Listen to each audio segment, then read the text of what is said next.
Si fake mayor, Alice Go, mga kababayan, the Pogo Queen. Ang sabi rito, from lumaki sa farm, to ikukulong sa Senado. Kasi matigas na rin ang ulo ni Alice Go or Go Huaping. Yan ang totoong pangalan niya pala. Go Huaping, isang Chinese na piniki yung kanyang identity at tumakbong mayor, nanalo po. O ngayon, ang sabi rito sa balita, kasi ayaw mag-attend kung ano-ano na yung ginagawang rason. So ipag-uutos ngayon ng committee ni Risa Hontiveros at sabi ni Senate President Chis Escudero, handa niyang pirmahan ang arrest order. Kasi kung ano-anong rason na po ang ginagawa po ni Alice Go para lang makaiwas sa pagpapatuloy po ng Senate investigation. Ito ngayon yung balita, mga kababayan, from lumaki sa farm to ikukulong sa Senado. Senate President Chis Escudero warns suspended Bamban Tarlac Mayor Alice Go of possible arrest warrant after her legal team indicated that she will skip the next Senate hearing regarding her alleged ties to illegal Philippine offshore gaming operators or POGOs. Sa press briefing po kahapon, sabi ni Chis Escudero na pag si Go fails to appear, he would sign an arrest warrant at the request of Senate Deputy Minority Leader Risa Hontiveros. So sabi niya, wala sa kapasyahan niya kung siya'y mag-attend o hindi. Kapag ka nag-issue ng subpena, ang husgado man, ang Senado, ang Kongreso, obligado ang testigo na sundin at sundan ito. So hindi ako kumakatig sa kanyang sagot o sagot ng abogado niyang desisyon nila yan at call nila yan. Hindi nila call at desisyon yan kung nag-issue na ng subpena ang committee. At kung hindi sila dadalo, nasa kamay ni Senador Risa kung siya'y magre-request ng mag-issue ng warrant of arrest para sila ay puwersahang padaluhin sa pagdinig ng Senado at pipirmahan ko ang warrant of arrest na yon pag ni-request ni Senador Risa. So paano niya yan, Mr. Maravillas, kung mag-alapakyo? Pwede mag-alapakyo siya. Magiging fugitive from justice din siya, mga kababayan. Kasi sigurado, other than the Senate, magpa-file na rin po ng mga asunto, iba-ibang kaso po sa ating mga local courts, ang ating mga authorities, lalo yan na po yung PAOK. Kasi ang dami pong criminal activities na sangkot po ang pangalan ni Alice Go o Go Huaping. So paano niya, Mr. Maravillas, kung tumakas na? May Interpol po tayo, tulad ni Tebes, may mga arrangement tayo po sa iba-ibang mga bansa. Paano niya kung tumago na siya sa China, umuwi na? Di umuwi na siya doon. Di ba? Magtago na siya sa palasyo ni Xi Jinping. Anyway, kamag-anak niya siguro po si Xi Jinping kasi yan totoong pangalan niya, Go Huaping.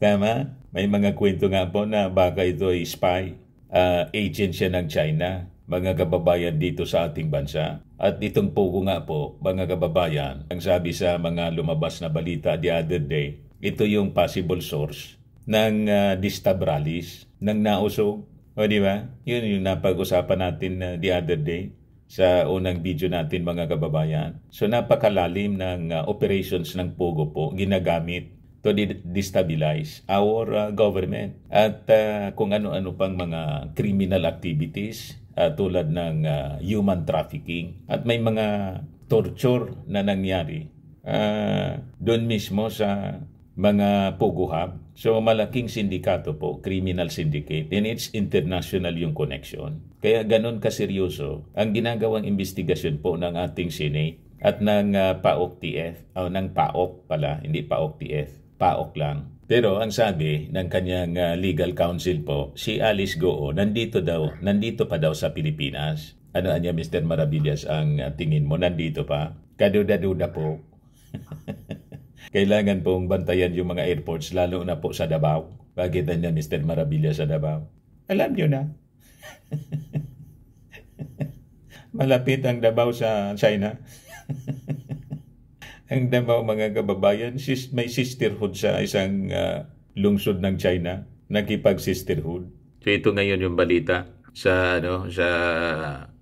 Inquirer. Alice Go is still in the Philippines, sabi po ng kanyang abogado. According to Stephen David, kanyang legal counsel po, whether or not Go could attend the Senate's hearing on Wednesday was still uncertain. Hindi daw siya okay. Hindi sigurado kung siya makakapag-attend ngayon. So bantayan natin, mga kababayan. Sabi ni David, si Go niya is physically and emotionally drained, and that the backlash she received on social media was the reason for her possible non-attendance. Mga palusot ng ganyan, mga kababayan, malamang ina-arrange na nila kung paano makatakas si Alice Go habang nakikipag-argumento sila sa kung a-attend po o hindi. Di ba? Ganyan mga strategy. Tingnan ninyo si Bantag at saka si Tebes. Si Bantag sabi nandito pa pero hindi na nagpapakita. Ganon din si Pacquiao. Si Tebes naman nandun sa East Timor. Biglang nakalusot. Kasi siyempre, mga influential people ito. You just imagine itong si Alice Go, pure Chinese. Nagawa niyang makapag-register ng kanyang birth certificate bilang Filipino at age 13. Ginamit yung kwarta, mga kababayan. Ang daming sangkot. Kaya malalim yung ginagawang investigasyon, mga kababayan. Ang daming kasabwat siya rito. At malalaking tao. At nasa gobyerno, mga kababayan. Yung iba siguro wala na sa gobyerno. Ang nirarason po, ang daming threat daw sa kanyang buhay. Kaya nga, kailangan ninyong masecure. Yan ang inyong rason. O di sumurinder na kayo sa mga authorities natin. Lalo pa na mag-seek kayo ng assistance sa ating mga authorities kung threatened yung buhay ninyo. Di ba? Kailang alam natin palusot tulad ni Tebes at ni Pacquiao. Ginawa pong rason na ipapagurgur daw siya. At ang tinuturo, mga kababayan, si President Bongbong Marcos, nakipagsabotan na niya sa Amerika, sabi ni Pacquiao. Sabi nga natin, anong mapapala ng ating Pangulo makipagsabuatan sa Amerika para siya ipagurgur? Di ba? Nonsense. Malayo sa katotohanan po na paniwalaan ng mga mamamayan. Ganon din itong si Alice Go. Kung halimbawa may mag-interes sa kanya kasi nag-engage siya sa mga illegal activities, siyempre yung mga kasabwat niya baka isuka. So, it could be, mga kababayan, credible din yung kanyang sinasabi. Pero the more na kung may threat sa kanyang buhay, dapat i-surrender na niya i-secure niya yung kanyang sarili sa pamamagitan po ng pakikipag-cooperate sa mga authorities. Di ba dapat ganon? Di humingi siya ng proteksyon sa ating gobyerno. Ito yung palusot, mga kababayan niya. I am afraid, Alice Go says she's constantly receiving death threats. In a letter Go sent to Senator Risa Ontiveros' office, the embattled mayor said she is afraid that these threats could endanger her life. I have been constantly receiving death threats that I cannot simply ignore, as I am afraid that these threats may endanger my life. In this line, I humbly express my most sincere apologies for my absence and for any inconvenience this may cause the Honorable Committee. Iyon ang sabi ng sulat ni Alice Go kay Ontiveros. Aside from this, Go also mentioned her worsening mental health after facing scrutiny on her alleged ties on Sun Yuan Technology Incorporated, the raided Pogo in Bamban. As we know, during the last scheduled hearing on June 26, I failed to appear before the Honorable Committee considering that I am not physically and mentally fit to do so. Unfortunately, since then, my condition has not improved and even worsened. Truth be told, I have already sought professional help, but the medical professionals that I have consulted refused to issue a medical certificate stating my condition for fear that they may also experience the humiliation and ridicule that I am going through. Malamang wala kasing mag-certify na talagang may problema siya mentally. Malalagay sa alanganin yung profesyon ng doktor kung magsisinungaling. At kung threatened yung kanyang buhay, ang logical decision na pwede niyang gawin ay humingi siya ng tulong to seek help from our authorities. Kausapin niya si DILG Secretary Benor Abalos, nabigyan siya ng proteksyon ng PNP. Dapat special team, di ba? At nasa direct supervision ng ating DILG at ng Director General ng ating PNP. Yun ang dapat na ginagawa. And that should be, mga kababayan, the recommendation and the request ng legal counsel niya. Pero pag ganitong mga kwento po, alata masyadong palusot.